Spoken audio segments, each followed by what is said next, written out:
CTET maths में fail होने की सबसे बड़ी वजह डिफ़िकल्ट क्वेश्चन नहीं होते, बल्कि कैलकुलेशन मिस्टेक और कॉन्सेप्ट क्लियरिटी की कमी होती है। आज के 30 PYQ के बाद आपको पता चल जाएगा कि आपकी प्रिपरेशन किस लेवल पर है। नमस्कार दोस्तों, welcome back to the channel. आज हम सॉल्व करने वाले हैं सीटेट 2012 पेपर 1 के मैथ्स के 30 PYQ। लेकिन इस सेशन में हम सिर्फ आंसर चेक नहीं करेंगे, हर क्वेश्चन के साथ हम समझेंगे इस क्वेश्चन को फास्टेस्ट मेथड से कैसे करना है, कौन सा कॉन्सेप्ट यूज हुआ है, एग्ज़ाम में इसी टाइप का क्वेश्चन दोबारा आए तो बिना कन्फ्यूजन के कैसे सॉल्व करना है। एक रिक्वेस्ट है, हर क्वेश्चन पहले खुद सॉल्व कीजिए, वीडियो पॉज कीजिए और आंसर सोचिए और फिर मेरी एक्सप्लेनेशन देखिए। एंड में कमेंट करके बताना कि 30 में से कितने क्वेश्चन आपने सही किए। तो चलते हैं, बिना टाइम वेस्ट किए शुरू करते हैं अपना पहला क्वेश्चन। 10,000 प्लस 10 वंस, यहाँ पे वंस है तो 10 10 से ये 10 वंस हो गया, ठीक है। तो इसको सॉल्व कैसे करें? इसको सॉल्व करने का मेथड है 10,000 10 into 1000 plus 10 tens 10 into 10 plus 10 ones 10 into 1। तो ये कितना हो जाएगा? 10,000 प्लस 100 प्लस 10 इक्वल टू क्या हो जाएगा? 10,110। ठीक है, ये इसका क्या हो जाएगा? आंसर। तो इसका आंसर फर्स्ट आया समझ में। बढ़ते हैं अगले क्वेश्चन की तरफ, ध्यान से देखना। Which one of the following is not correct? इनमें से कौन सा करेक्ट नहीं है? 7 metre 10 centimetre means is equal to 7 10 centimetre. Half of the 1 half is equal to 1/3 of 3 quarters. 2 kg 112 gram is equal to 2112 gram. 3 litre 60 millilitre is equal to 360 ml। 3 litre equal to 1000 ml होता है, यहीं पे पता चल गया। 2 kg equal to 1000 ग्राम, तो ये तो सही है, ये नहीं हो सकता। Half of 1 and half, half and मतलब हाफ ऑफ 1 एंड हाफ, समझे, जिसको हम 1/4 कहते हैं, और 1/3 ऑफ 3 क्वार्टर, तो ये भी सही है। 7 मीटर 70, तो 7 10 सेंटीमीटर, क्योंकि 1 मीटर में 10 सेंटीमीटर होता है। लेकिन ये फोर्थ वाला ऑप्शन देखिए, फोर्थ वाला, इस फोर्थ वाले ऑप्शन को चेक करते हैं।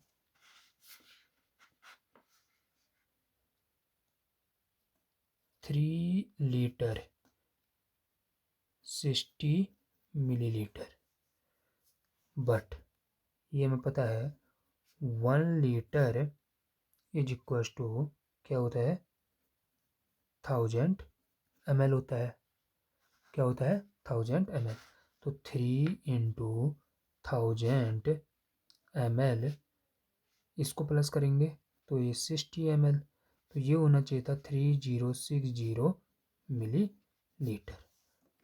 ठीक है, क्या होना चाहिए था? ये होना चाहिए था। तो हमारा फोर्थ इज अवर आंसर। ठीक है, बढ़ते हैं आगे 33 पे। Number of minutes in 10 days is equal to the number of seconds इन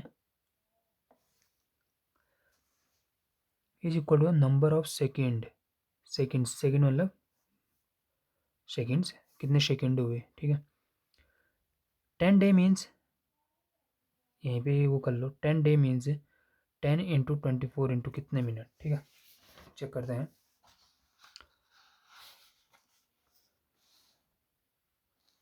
देखना, यहीं पे देखो 33 क्वेश्चन देखते हैं।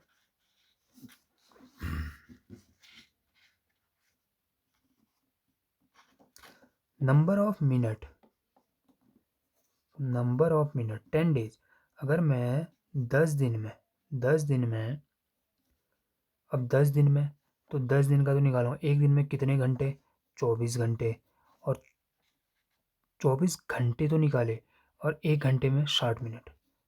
तो इसको इंटू करो तो ये 600 गुणा 24 है, इसको ऐसे इंटू कर लेते हैं, कर ले 0 6 4 जो 24, 2 इधर 0 12 14, तो ये आ गया हमारा 14400, ये आ गया हमारा मिनट। ठीक है, अब पूछा क्या है, अब 4 घंटे में सेकेंड से कितने होंगे, क्या बोला, is equal to the hour of is equal to number of seconds in. देखते हैं 4 घंटे में कितने वो होते हैं, या तो हम इसको पहले आवर में चेंज कर देते हैं, एक काम ये हो सकता है, या फिर किसके बराबर होगा, 2 घंटे को अगर करें तो 2 घंटा गुणा 60 गुणा 60, 1 घंटे में 60 मिनट, 60 1 मिनट में 60 सेकेंड, तो कितना हो जाएगा 14400, ये हो गया हमारा सेकेंड्स।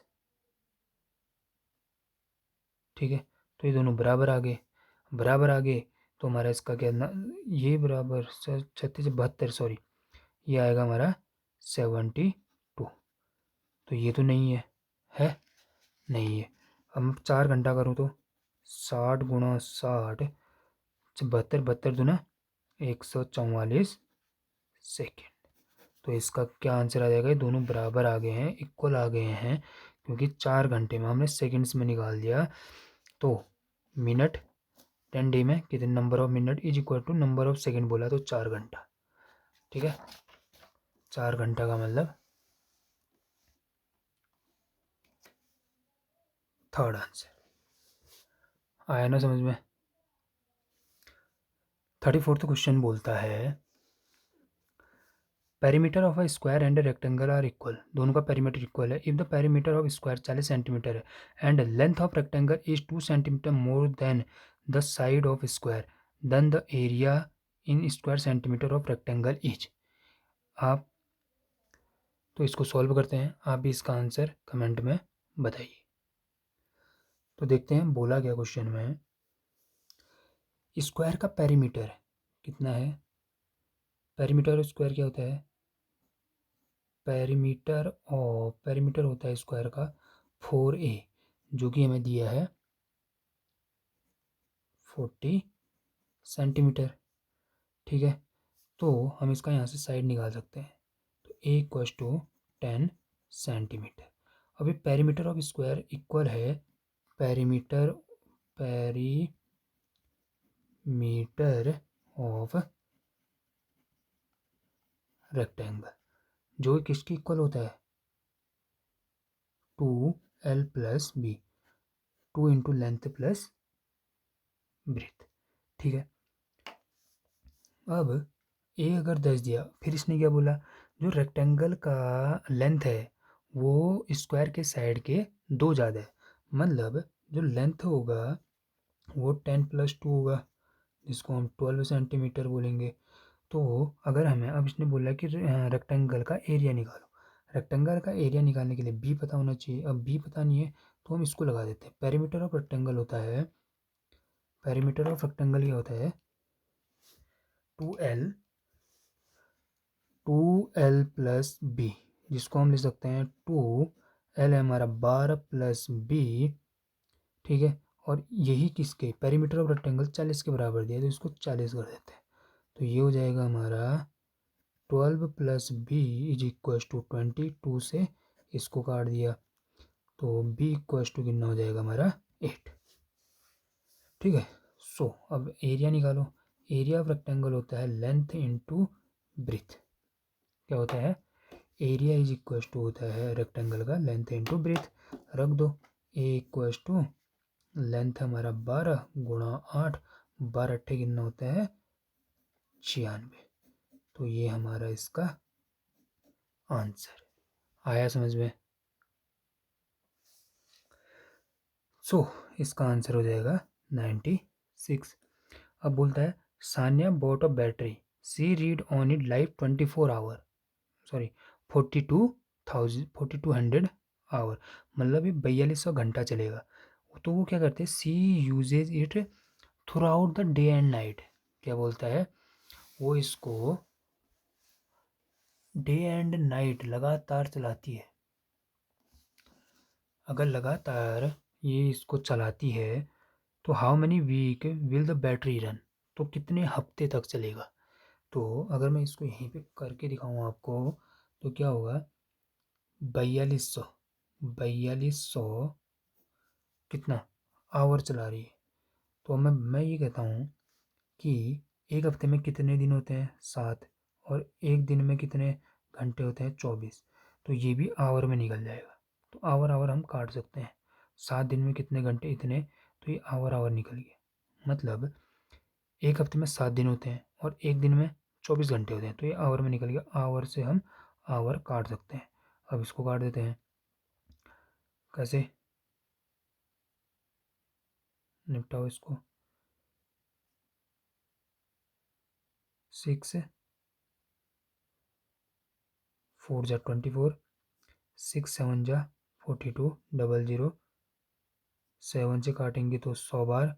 अभी 4 बचा है, 4 से इसको 100 बार काटेंगे तो ये आ जाएगा हमारा 25 हफ्ते। ठीक है, ये तो ये नंबर ऑफ वीक में बदलने का है, क्योंकि ये आवर में आता है, आवर से आवर कट गया, यहाँ वीक बच गया है ना टोटल। तो इतने वीक में ये काम किया जाएगा। आया समझ में। 36 क्वेश्चन देखते हैं। Internal length, breadth and height of a rectangular box are 15 centimeter, 9 centimeter and 10 centimeter respectively. How many such boxes are needed to pack 6750 centimeter cube को पैक करने के लिए कितना लगेगा। तो उसने बोला जो रेक्टेंगुलर बॉक्स है, मैंने आपको बताया था नंबर ऑफ बॉक्सेस अगर निकालना हो तो बड़े का वॉल्यूम अपॉन छोटे का वॉल्यूम किया जाता है। तो ये जो रेक्टेंगुलर बॉक्सेस को पैक करना है इतने सेंटीमीटर के क्यूब में। ठीक है, तो यहीं पे कर दूँ। तो मैंने कहा था नंबर ऑफ बॉक्सेस जो हमें निकालना है कि जो ये सच बॉक्स है, मतलब box number of boxes equal to निकालना है, तो जिसके अंदर फिट करना है, तो मतलब बड़ा वाला 6750 अपॉन छोटा वाला भी सेंटीमीटर में ही दिया है। तो अगर इसका वॉल्यूम निकालेंगे तो 15 × 9 × 10, तो ये जीरो से ये जीरो कैंसिल।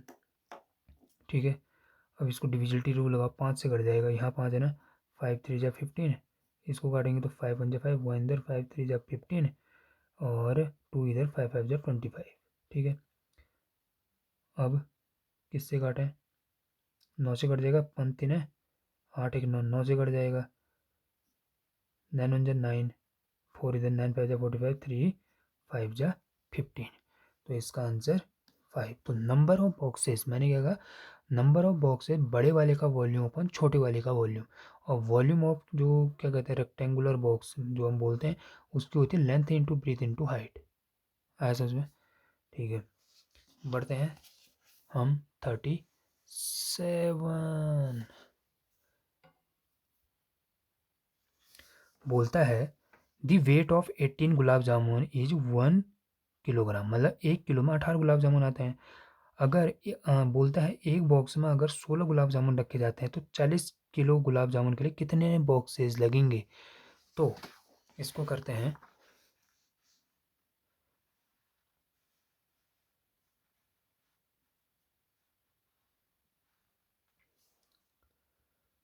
देखिए इस क्वेश्चन को करते हैं।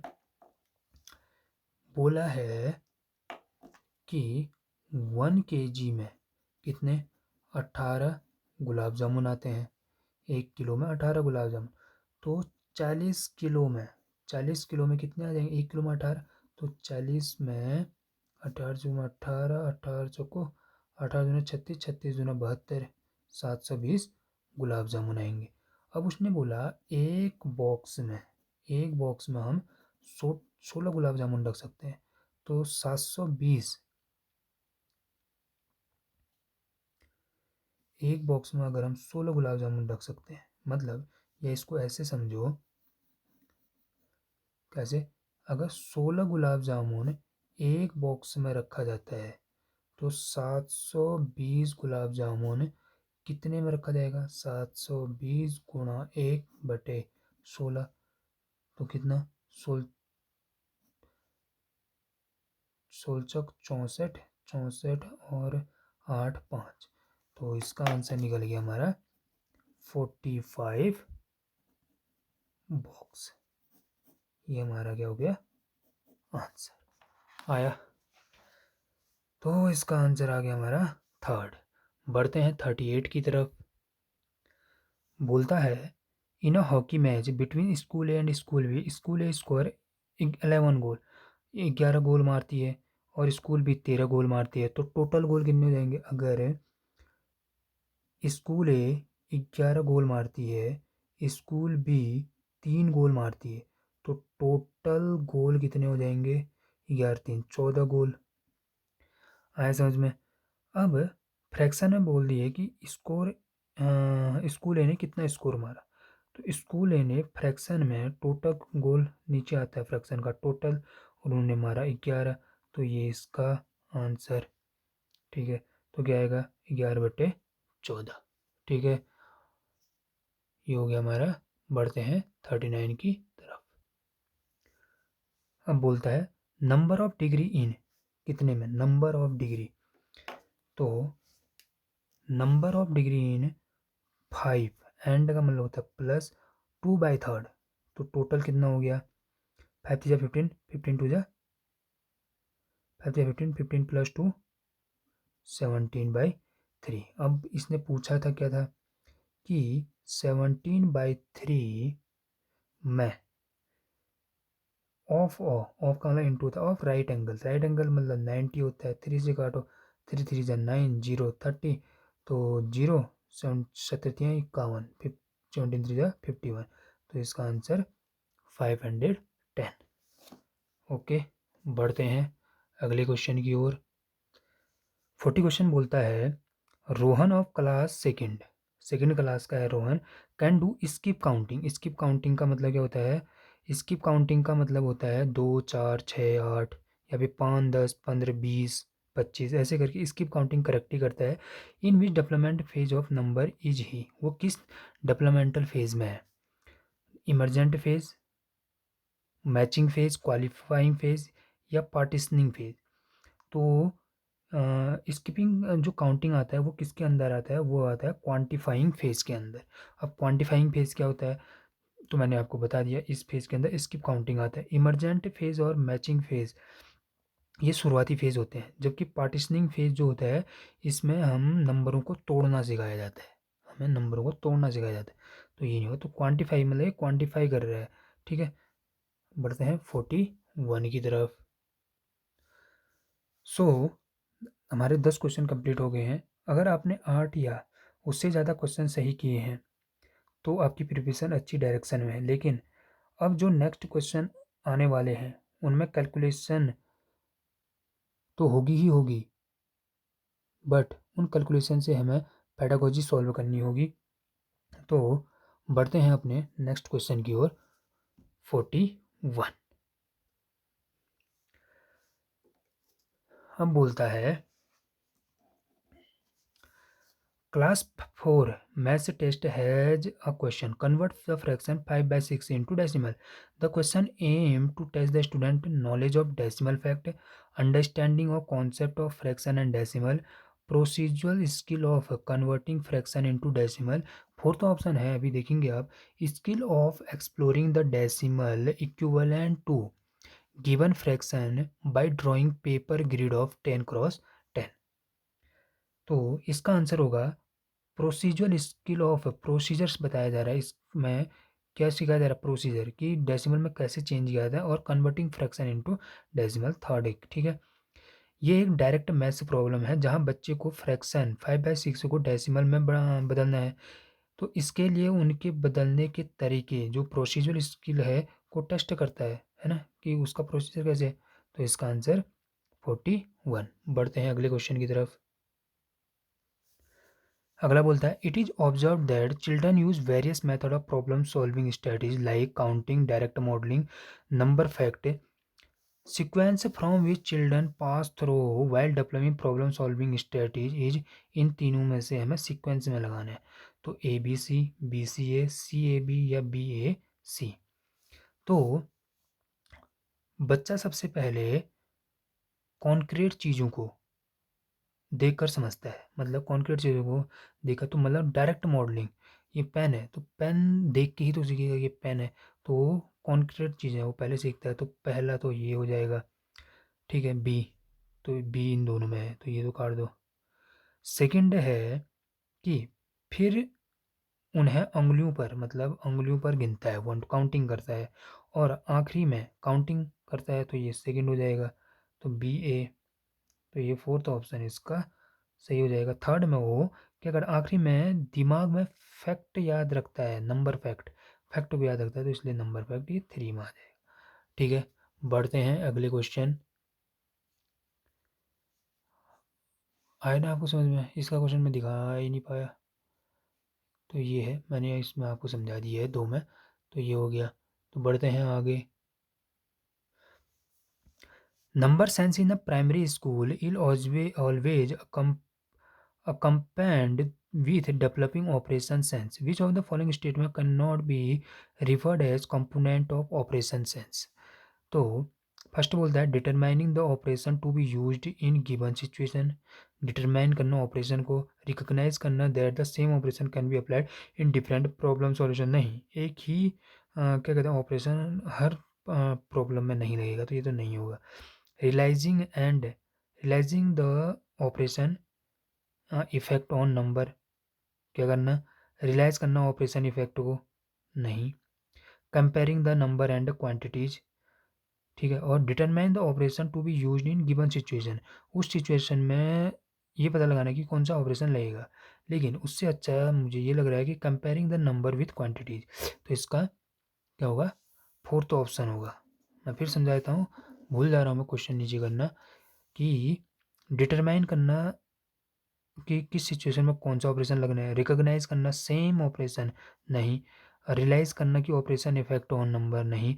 तो कंपेयरिंग द नंबर, कंपेयर करेंगे नंबर्स एंड क्वांटिटीज को, नंबर और क्वांटिटीज को कंपेयर करना नंबर सेंस का हिस्सा है। किसका है? नंबर सेंस का हिस्सा है। ये नंबर सेंस है तो नंबर सेंस का हिस्सा है, जबकि ऑपरेशन सेंस का ताल्लुक मैथमेटिकली प्लस माइनस मल्टीप्लाई और डिवाइड करने से होता है। ठीक है, आया समझ में? तो इसका आंसर फोर्थ हो जाएगा। बढ़ते हैं अगले क्वेश्चन की तरफ। ये क्वेश्चन है, इसे देखिए, फिर हम इसके नेक्स्ट पार्ट पे ऑप्शन चेक करते हैं। ये आप अच्छे ध्यान से देखिए, इसमें ये पूरा देख लीजिए, यहाँ से इतने दिए हैं, ठीक है, इतना। बढ़ते हैं अगले पार्ट पे। तो आपने देखा डायग्राम में 8 खांचे एक बॉक्स के 8 पार्ट किए गए हैं, और उसमें भी फर्स्ट पार्ट में 1/2 लिखा था। Then he posed a problem to the student if, जो ब्रैकेट है, इट पेंट, उस ब्रैकेट को LT वाले पे जो ब्रैकेट है उसको अगर paint is required to paint इतना ऑफ अ वॉल, ये दिया है, मतलब इतना litre paint is required to paint किस ऑफ द वॉल, मतलब एक कुछ लिखा होगा, how many paint would be require to paint complete wall. Mister Jain wants to expose the student to problem based on, किस पे बेस्ड है? यहाँ पे प्रोडक्ट हो रहा है फ्रैक्शन का, नहीं, वहाँ प्रोडक्ट नहीं हो रहा है। Division of whole number by, वहाँ होल नंबर का तो डिवीजन हो रहा है, बट वो आपने देखा होगा कि वहाँ 8 में से वो एक बॉक्स के 8 खांचे हो रहे हैं, मतलब एक का 8 पार्ट किया जा रहा है, मतलब फ्रैक्शन किया जा रहा है। लेकिन वहाँ फ्रैक्शन करने के बाद जो फर्स्ट बॉक्स है उसका भी फ्रैक्शन किया जा रहा है, तो ये आधा पार्ट हो गया। ठीक है, division of fraction by a fraction, की फ्रैक्शन का भी डिवीजन किया जा रहा है, तो ये आंसर इज करेक्ट। आया समझ में? चलते हैं 45 की ओर। ध्यान से एक्सप्लेनेशन भी सुनते हुए चलिएगा, ठीक है। चलते हैं 45। A child studying in class fourth exhibit difficulty in sorting, sort करने में, छाँटने में उसे डिफ़िकल्टी हो रही है, रिक पैटर्न को रिकॉग्नाइज करने में, orienting numbers and shapes, telling time, measuring करने में उसे बहुत ज़्यादा डिफिकल्टी है। द चाइल्ड में भी, चाइल्ड क्या है, किस स्टेज में है ये बोल रहा है। अगर सफरिंग फ्रॉम डिसलेक्सिया, अगर कैलकुलेटिंग नहीं, सफरिंग फ्रॉम डिसकैलकुया, हाँ अगर मैथ्स की प्रॉब्लम, कैलकुलेटिंग, मेजरिंग इनमें प्रॉब्लम है तो डिसकैलकुया। और मैंने ये सारे आपको फर्स्ट पेपर में इन सारे के बारे में बताया हुआ है। ठीक है। डिसलेक्सिया रीडिंग प्रॉब्लम है, पढ़ने में दिक्कत होती है। ठीक है। डिस्ग्राफिया राइटिंग में प्रॉब्लम होती है। और अटेंशन डिफिसिट ये डिस्प्रेजिया होता है। ठीक है। तो ये मैंने आपको फर्स्ट उसमें बता रखे हैं। बढ़ते हैं 46 की ओर, देखते हैं कहाँ तक पहुँचता है। A teacher introduced the concept of perimeter to class 5. She used lots of geometrical cutoff and asked the children to measure all around, सबको मेजर करो। To assess to the understanding of concept, she asked the following question. Rabi is running on footpath. Footpath पे दौड़ता है of a square shaped park of length 10 metre. How much distance Ravi covered in one round. Children were not able to respond to this question. The reason में B, reason क्या हो सकता है, आगे देखिए इसके ऑप्शन क्या हो सकता है। Children have not understand at all the concept of perimeter, perimeter को क्या कहते हैं समझ ही नहीं पाए हैं। There is a gap in instructional objective and assessment object, मैंने कहीं बताया चिल्ड्रन कभी गलत नहीं होता है। तो children were not able, children able नहीं है ये भी गलत है, क्योंकि अगर एक बच्चा फेल होता है तो सिस्टम फेल होता है। ठीक है, ये याद रखना। Children of class 5 are too young to understand, ये भी गलत। ठीक है। Children have not understand, children है, लेकिन हम यहाँ बोल सकते हैं there is a gap between instructional objective and assessment objective. Second, teacher ने पेरीमीटर का कॉन्सेप्ट ज्योमेट्री, कौन से ज्योमेट्री कट ऑफ शेप्स मतलब दिखाकर पढ़ाया। पर टेस्ट करने के लिए उन्होंने एक वर्ड प्रॉब्लम पूछ ली जो ग्राउंड के चक्कर लगाने पर थी। बच्चे दोनों चीज़ों में कनेक्ट नहीं कर पाए क्योंकि पढ़ाने का तरीका इंस्ट्रक्शन और टेस्ट का जो टेस्ट करने का तरीका वो असिस्टमेंट वो अलग था, दोनों अलग था। ठीक है। तो इसलिए ये ऑप्शन हो जाएगा। आया समझ में। बढ़ते हैं 47 की ओर। फिर बोलता है student struggle with estimation, estimate करने में, अनुमान लगाने में वो असमर्थ हो रहे हैं। As they are not able to measure accurately, मैंने क्या कहा स्टूडेंट गलत होता नहीं है तो ये तो गलत ही हो जाएगा। They are not able, able की बात तो यहाँ होनी नहीं चाहिए थी कि बच्चा एबल नहीं है, नहीं। They are not having much experience with different unit, उनके पास एक्सपीरियंस की कमी है। दे आर नॉट स्किल्ड, ये भी गलत हो जाएगा, उनके पर्सनल मतलब उन चीज़ों पे दबाव नहीं देना है, उन्होंने ठेस नहीं पहुंचाना बच्चों पर। तो they are not having much experience. ठीक है। बच्चों को एस्टिमेशन मतलब अंदाज़ा लगाने में इसलिए दिक्कत होती है क्योंकि उन्होंने रियल लाइफ में अलग अलग यूनिट को प्रैक्टिकल तौर पर महसूस या क्या कहते हैं उसे नहीं किया होता है। ठीक है, इसलिए होता है। तो ये आंसर इसका बनेगा। बढ़ते हैं 48 की ओर। Teacher conducted an oral assessment, oral मतलब मौखिक रूप से उन्होंने उनका आकलन किया in a class and found that Harish can speak definition of all type of number odd, even, prime and composite accurately, but not able to identify the number accurately. When given a set of number, teacher report that hers has good memory but lack practice. बोला क्या था कि वो definition तो अच्छे से बोल लेता है बट उसको वह नंबर को आइडेंटिफाई एक्यूरेटली नहीं करता। They have good memory but lack of concentration. Has good memory definition करने की अच्छी है तो गुड मेमोरी तो सब में है तो ये तो हो जाएगा। But lack of conceptual understanding मतलब उसे ऑड इवन और प्राइम तो क्या कहते हैं वो डेफिनेशन से सही से बोल देता है, यानी उसकी रटने की जो क्षमता है वो अच्छी है। Memory, good memory, good memory सब में है तो ये रटने की तो इसमें सबसे अच्छी है। लेकिन नंबर सामने आने पर वो पहचान नहीं पाता, इसका मतलब जो उसका रियल कॉन्सेप्ट है, कॉन्सेप्चुअल जो अंडरस्टैंडिंग है, कॉन्सेप्ट को समझने की वो है, वो उसमें कमी है तो इसका थर्ड हो जाएगा। ठीक है। बढ़ते हैं 49 की ओर। रूब्रिक ऑफ असेसमेंट, ठीक है।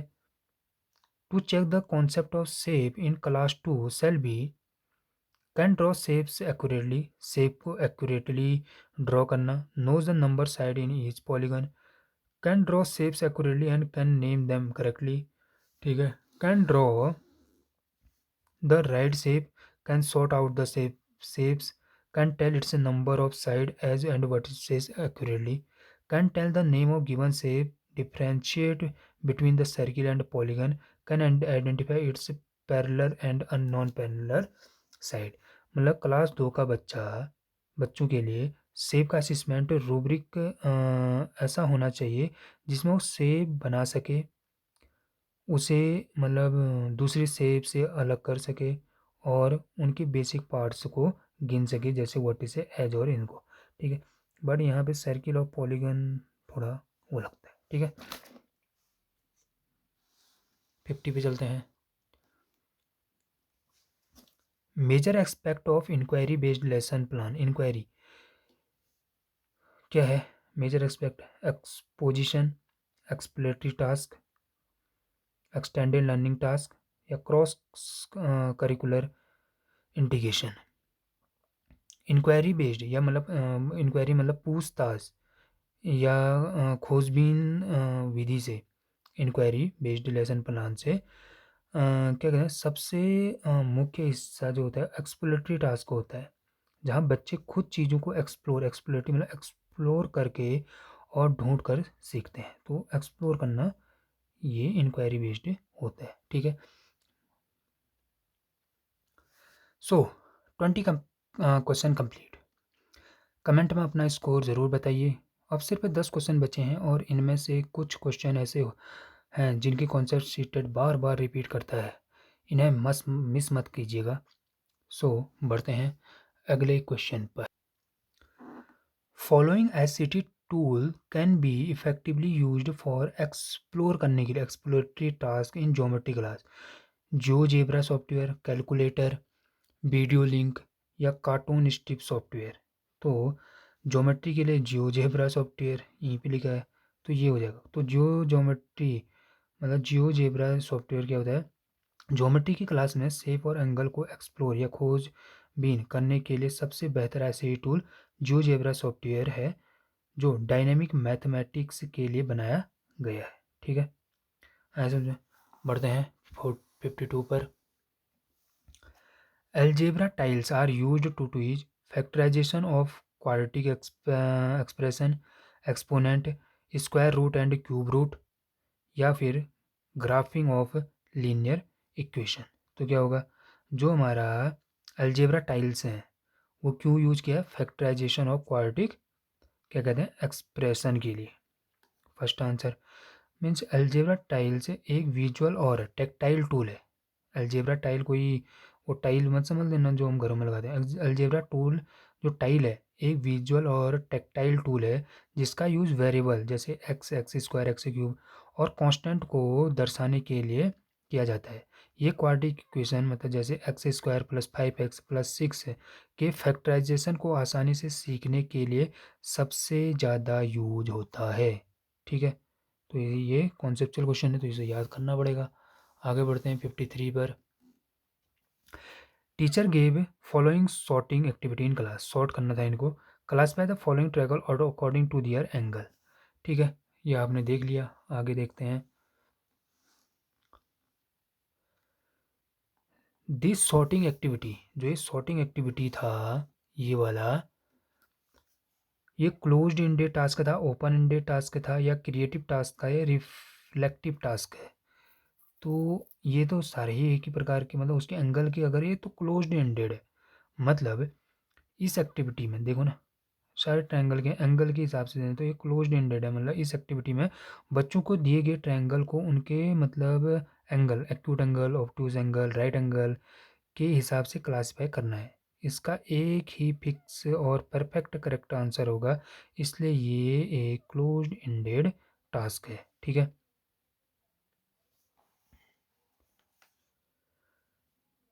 अब आप पूछोगे ओपन एंडेड क्या होता है? ओपन एंडेड मतलब इनके तो इन ट्रायंगल के जो एंगल टाइप हैं उन तीनों में से एक ही आंसर होगा। ओपन एंडेड में क्या होता है, बहुत सारे आंसर निकलते हैं। क्रिएटिव में तो भी क्रिएटिव, रिफ्लेक्टिव में उच्च स्तर के बहुत सोचने की ज़रूरत पड़ती है। ठीक है, आगे बढ़ते हैं 54। To remove the error committed by student in writing X plus Y का whole square X square plus Y square instead of X plus Y square, इसके बदले उसने ये लिख दिया, teacher use the algebra tiles. Algebra tiles का use किया, followed by square completion work से। Teacher is perceiving that error is due to, क्यों, तो देखते हैं। इसलिए कर रहा है क्योंकि रीडिंग डिसेबिलिटी, राइटिंग डिसेबिलिटी, या पुअर कॉन्सेप्ट फॉर्मेशन। ये तो एक कॉन्सेप्चुअल है ना, कॉन्सेप्चुअल है। एक्स प्लस वाई का होल स्क्वायर को अगर X square plus Y square लिखेगा तो ये कॉन्सेप्चुअल क्या कहते हैं, गलती है। बच्चा एक्स प्लस वाई, अगर एक्स प्लस वाई का होल स्क्वायर को वो बिना आइडेंटिफाई मतलब आइडेंटिटी लगाए सीधे एक्स स्क्वायर प्लस अगर वाई स्क्वायर लिख रहा है, यानी ये 2xy को छोड़ दे रहा है। ये उनके अलजेब्रा के बेसिक कॉन्सेप्ट की ख़राब समझ, या मतलब बोल सकते हैं पुअर कॉन्सेप्ट फॉर्मेशन को दिखाता है। यहाँ पे कॉन्सेप्ट ही तो लगेगा, है ना। ठीक हो गया, बढ़ते हैं 55। What should be subtracted from the product, क्या सब्ट्रैक्ट करें इस प्रोडक्ट 101 इंटू 101 में हमें ये मिल जाए, बताइए। तो सीधे सीधे 101 को पहले इंटू करो, मतलब 101 इंटू 101 को अगर हम इंटू करेंगे तो 101 जा 101, तो 10 इधर आया, ठीक है। तो 101 आया, एक आया, मतलब 101 आया, 1 कैरी, तो 0 यहाँ पे 1, 101 जा 101, तो ये आ गया हमारा 10101। मतलब इन दोनों को इंटू करके हमें ये लाना है 10101। अगर मैं इन दोनों को इंटू कर दूँ, कैसे, देखिए, अगर मैं 101 को इंटू करूँ, 1 1 1001 000, ये भी इंटू 101, तो क्या आएगा, ये आएगा इंटू हमारा यहाँ पे, इसको यहाँ पे लिख देता हूँ 10201। इन दोनों को इंटू करके ये आया, हमें लाना है ये 1010। अगर ये लाना है और आ ये रहे, इन दोनों को इंटू करके ये आ रहा है और हमें ये लाना है, तो क्या माइनस करेंगे, तो इसमें से इसको ही माइनस कर दो। इसमें से अगर इसको माइनस करेंगे, 1 में से 1 0 0, 2 में से 1, बताइए कितना आया, 100। ठीक है, तो इसका आंसर 3 हो जाएगा। ठीक है, आया समझ में, बढ़ते हैं आगे। The number of factor of 18 is, 18 की फैक्टर मतलब इसमें 18 में किस किस का भाग जाता है, 1 का जाता है, 2 का जाता है, 3 का जाता है, 6 का जाता है, 9 का जाता है और 18 का जाता है। तो 1 2 3 4 5 6, ठीक है। और इसको ऐसे भी निकालते हैं, नंबर ऑफ फैक्टर निकालते हैं हम, एलसीएम ले लो पहले, पहले क्या ले लो, 18 का एलसीएम ले लो, 2 9 जा, 3 3 जा, 3 1 जा। तो इसको हम ऐसे लिखते हैं, कैसे लिखते हैं, इसको लिखते हैं हम 2 की पावर 1 इंटू 3 का स्क्वायर। तो इसको सिंपल निकालने का तरीका होता है, इस पावर में पहले इस वाले पावर में 1 एक ऐड कर दो, इंटू इस 2 की पावर में भी एक ऐड कर दो, तो ये 2 इंटू 3, टोटल इसके फैक्टर 6 हो जाएंगे। आया समझ में, ठीक है। तो आगे बढ़ते हैं 57 में। This sum of place value of 4, this and this. Place value face value होता है जो दिखता है वही, 4 है तो 4 प्लेस वैल्यू वही हो जाएगी। लेकिन इसका प्लेस वैल्यू गिन लो 1 से 10 से 100। तो यहाँ पे इसका हो जाएगा हमारा 400 और इसका हो जाएगा हमारा 40। तो यह आ जाएगा हमारा 400, इन दोनों को ऐड कर दो, 400 प्लस 40 440। तो इसका फोर्थ हो जाएगा। ठीक है, बढ़ते हैं 58 की तरफ। स्मॉलेस्ट क्या कहते हैं मल्टीपल ऑफ 6, 9 और 12 का smallest common multiple of 6, 9, 12। Smallest common multiple of 4, 6, 8 is equal to, दोनों को मैं क्या कहते हैं डिफरेंस निकालना है। यहाँ पे लिख देता हूँ डिफरेंस, ये क्वेश्चन नहीं चेंज नहीं हुआ। Smallest common multiple of this and this निकाल लो। इन मैंने एलसीएम निकालने का एक शॉर्टकट ट्रिक बताया था। 6 की वेक्टर निकालो 2 इंटू 3, 9 का निकालो, 9 का होता है 3 इंटू 3, तो एक 3 आ गया तो 3, यहाँ 2 इंटू 4 और 3 इंटू 4 3 आ गया, 4 का एक 2 आ गया तो 2। तो इसका एलसीएम हो जाएगा 3 टू जा 6, 6 जा 18, 18 टू जा 36। तो इसका एलसीएम आ जाएगा पहले वाले का 36। ऐसे इधर लिखो 4 का फैक्टर करो 2 इंटू 2, 6 का करेंगे 2 इंटू 3, 2 तो आ गया है 3, 8 का करेंगे 2 इंटू 4, एक 2 आ गया, 4 बचा, 4 का भी फैक्टर करो 2 इंटू 2, एक और 2 आ गया तो यहाँ 2, 3 जा 6, 6 टू 12, 12 24। दोनों को माइनस करो, 36 से माइनस 24 ये आता है 12। ठीक है, अब बढ़ते हैं 59 की तरफ। हाउ मनी 1/10 आर 3 इन 3/5? क्या बोला? इस सवाल का मतलब है कि 3/5 में कितने 1/10 शामिल है। How many 1/10 are there in, there हो गए इन TH देयर, कितने 1/10 छुपे हैं 3/5 में। तो क्या करते हैं, 3/5 को डिवाइड करते हैं 1/10। अब आपको बोर्ड मार्क्स के अकॉर्डिंग इसको आता होगा, ओ सॉरी सॉल्व करना। इसको अगर हमें इंटू बनाना है तो 10, 5 टू जा 10, 3 टू जा 6, तो इसका आंसर 6 हो जाएगा 2।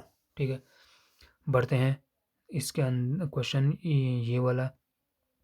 तो इसमें ये पूछ रहा है कि इसको अगर हम 7 से डिवाइड करेंगे तो रिमाइंडर, तो हम इसको रखते हैं होमवर्क क्वेश्चन आपके लिए।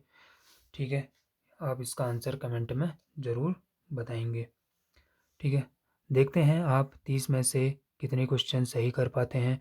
और याद रखिए, सिलेक्शन सिर्फ आंसर याद करने से नहीं, कॉन्सेप्ट समझने से होता है। तो दोस्तों, ये थे सीटेट 2000 पेपर 1 मैथ्स के 30 प्रीवियस ईयर क्वेश्चन। कमेंट करके ज़रूर बताइए कि 30 में से आपका स्कोर कितना रहा।